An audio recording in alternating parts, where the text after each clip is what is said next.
Hi, my name is Daria Davis, and I'm a student in CSIT 155 in fall 2020 at MiraCosta College.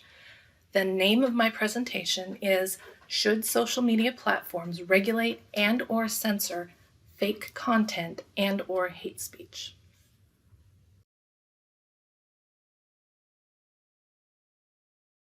In today's world, millions of people are using social media platforms in a variety of ways to share content, many of which are helpful and useful.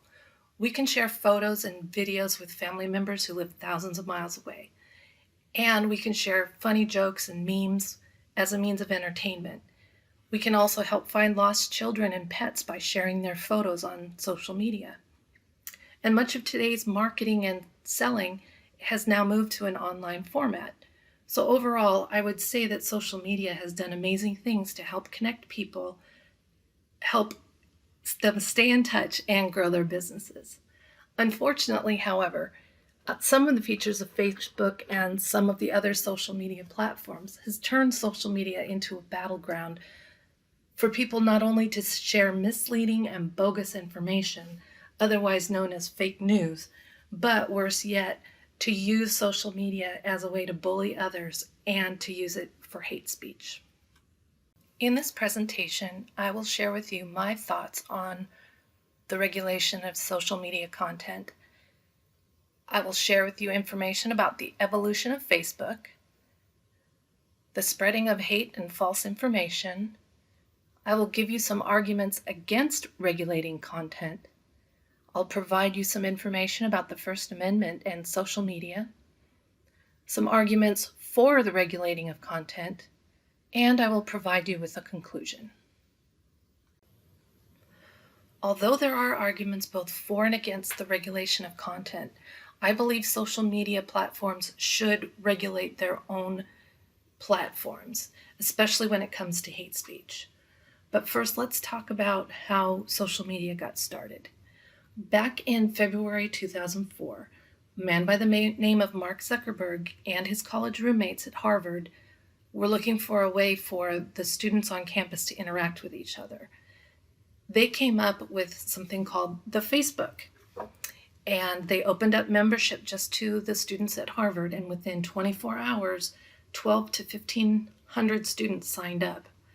From there, they included membership to nearby colleges in the Boston area, and from there it blew up. They went to students at colleges all over the United States and Canada. From there, they expanded membership to businesses, and by September 2006, they had expanded it to everybody who had 13 years of age or older who had an email address. And by October 2012, over 1 billion users had signed up for Facebook. So social media platforms use algorithms to feed information to their users. So you could see in the first point, I have a quote by Barnhart stating that algorithms are a way of sorting posts in a user's feed based on relevancy instead of publish time. What they used to do is sort algorithms. They were shown, the posts were shown in chronological order, but now they have these algorithms that pull what you're using and what you're looking at to the top of your feed instead of chronological order. Content shown in a user's feed is prioritized by the likelihood that a user will want to see it. So let's say you look at a cute dog video, you're most likely going to see more cute dog videos than maybe a horse video. Algorithms track every click and every time you hover, and will send you more content based on those actions. The intent isn't to provide you truthful information. And again, another quote by Wu, most of these algorithms seem to revolve around one central tenet, maximizing user engagement and ultimately revenue. So it's not necessarily about what the user wants, it's more about generating revenue and engagement. There's another quote on here about from Yaragi.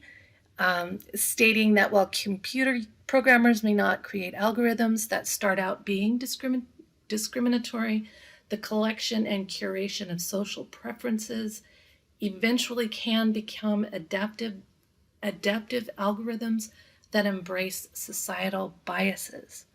So, as you can see, algorithms can lead people into thinking a certain way if all they're getting is certain kinds of information and they're not getting other viewpoints and other varieties and other thoughts sent their way.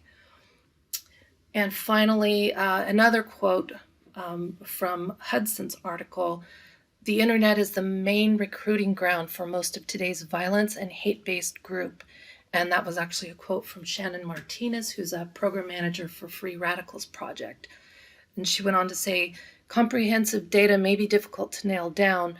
Some groups have documented rises in internet hate speech during the last presidential campaign and in the month following." So we're definitely seeing an increase in hate speech as a result of internet use and social media platforms, which definitely raises concerns. There are several arguments against regulating content on social media platforms. First, some people feel that censoring or regulating content denies them of their First Amendment right to freedom of speech. Second, there's evidence showing that punishing people who use hate speech in turn creates more support for their cause because it turns them into martyrs. And there's no proof that censoring hate speech decreases racism. And finally, Section 230 of the Common Decency Act is a law that states that tech companies are not legally liable for content that is posted on their social media platforms.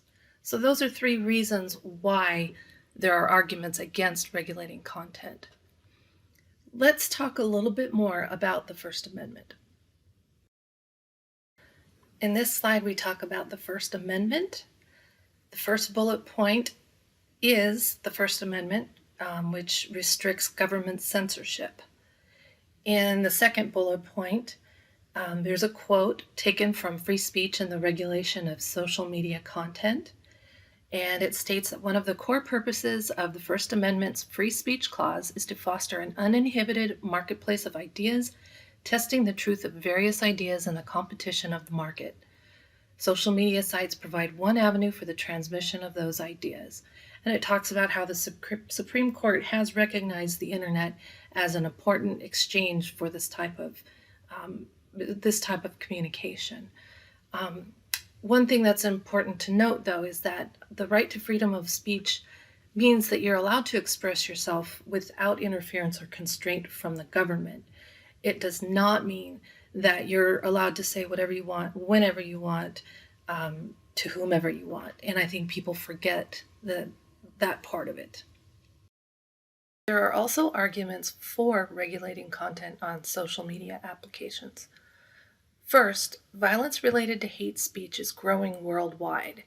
And as I mentioned earlier, hate groups are using social media to recruit members, so it's only going to get worse from here on out. Second, approximately 40% of Americans have received some form of harassment or bullying online, and 62% believe it's important enough of an issue to be addressed. Third, those who've experienced severe harassment experiences are also likely to report a strong reaction to their abuse.